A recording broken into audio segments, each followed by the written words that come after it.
Hello students, कैसे हैं आप लोग सब आज? बहुत दिनों बाद आज मैं वीडियो बना रही हूँ और माफ़ी चाहती हूँ इस चीज़ के लिए क्योंकि बहुत ज़्यादा बिजी हो गई थी बाकी चीज़ों में। और आपको पता है कि मेरे वीडियोस बहुत जल्दी एक ऐप में आने वाले हैं, बट वो प्योरली इंग्लिश वीडियोस रहेंगे। आज मैं आपको कुछ प्रैक्टिकल टिप्स बता रही हूँ जो कि नॉर्मली आप डे टू डे लाइफ में देखते होंगे, पेशेंट्स को भी देखते होंगे, सुनते भी होंगे, बट इसका साइंटिफिक रीज़न क्या है ये आपको आज बताते हूँ। पहली बात, लेडीज़ में यूरिन इन्फेक्शन इतना कॉमन क्यों है? क्योंकि यूरिन जो निकलता है वो है यूरेथ्रा से निकलता है। फीमेल जो यूरेथ्रा है वो बहुत छोटा होता है as compared to male urethra.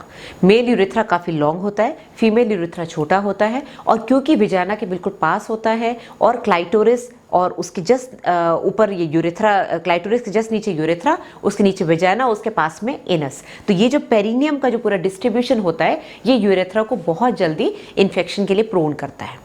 ठीक है, पानी कम पीने की वजह से तो होता ही है, बट लेडीज में एज कम्पेयर टू मेल्स ज़्यादा इन्फेक्शन होने के चांसेस होते हैं बिकॉज बहुत शॉर्ट होता है और बहुत जल्दी इन्फेक्शन अंदर चला जाता है। दूसरा प्रैक्टिकल पॉइंट, आपने कई बार देखा होगा कि जब डिलीवरी होती है तो अगर प्लेसेंटा प्रीविया है तो ब्लीडिंग ज़्यादा होती है। प्लेसेंटा प्रीविया में ड्यूरिंग प्रेगनेंसी तो ब्लीडिंग होती ही है, जब आंवल नीचे होती है तो ब्लीडिंग होती है, बट डिलीवरी के बाद भी ब्लीडिंग ज़्यादा होती है। स्पेशली जिन लोगों में सर्जरी होती है उसमें डॉक्टर्स कई बार देखते हैं कि वो जो प्लेसेंटा का जो बेड होता है वो ज़्यादा ब्लीड कर रहा है। क्यों? प्लेसेंटा प्रीविया यानी कि प्लेसेंटा ऊपर ना होके यूट्रस की नीचे वाली सेगमेंट पे है, अपर वाली सेगमेंट में नहीं है। जो नीचे वाली सेगमेंट है, लोअर सेगमेंट ऑफ यूट्रस है, वो बनता है यूट्रस की इस्थमस से। अगर आपने मेरा एनाटॉमी वाला लेक्चर देखा है तो इस्थमस क्या होता है?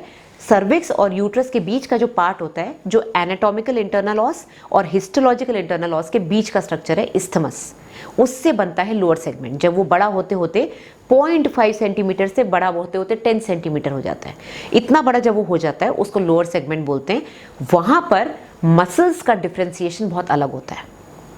यूट्रस के अंदर जो मसल्स होती हैं वो आउटर लेयर जो होती है वो लॉन्जिट्यूडनल होती है, बीच वाली इंटरलेसिंग होती है जो इस तरह से एकदम बांध देती है ब्लड वेसल्स को लाइगेचर की तरह।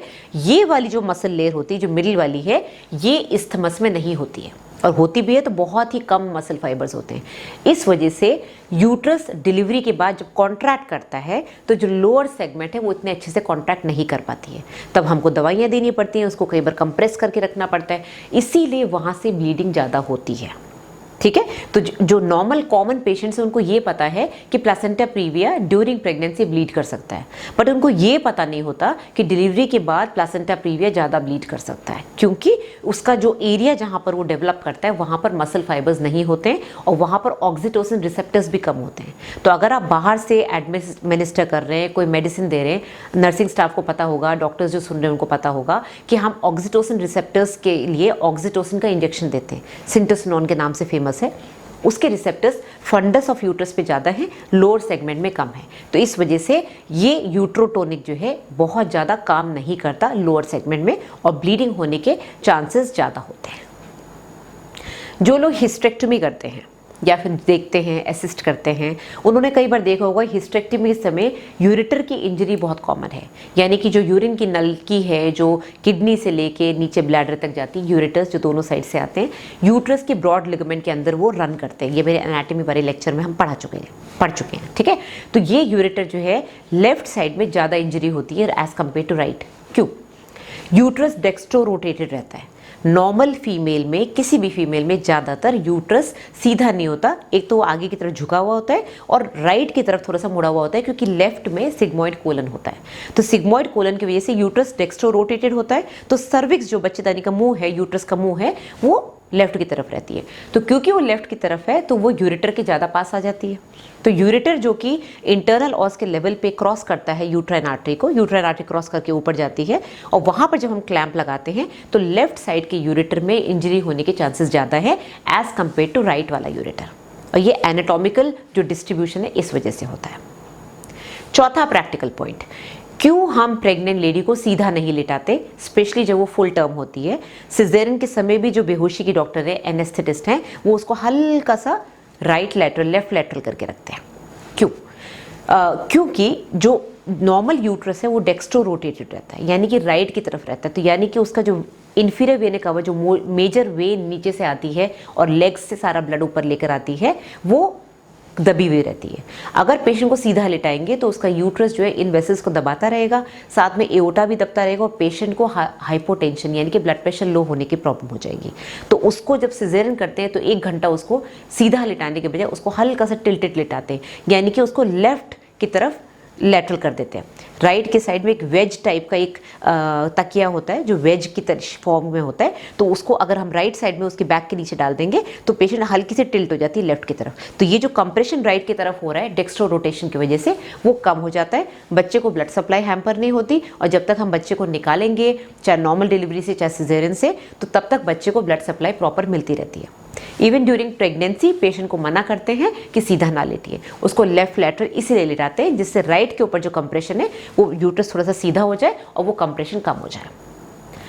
जब लेडीज में, बच्चियों में यूट्रस की एब्नॉर्मेलिटी होती है, यानी कि यूट्रस सही से नहीं बना, वजाइना नहीं बना, या फिर सर्विक्स नहीं बना, या फैलोपियन ट्यूब्स नहीं है, ओवरीज नहीं है, उसको MRKH सिंड्रोम बोलते हैं।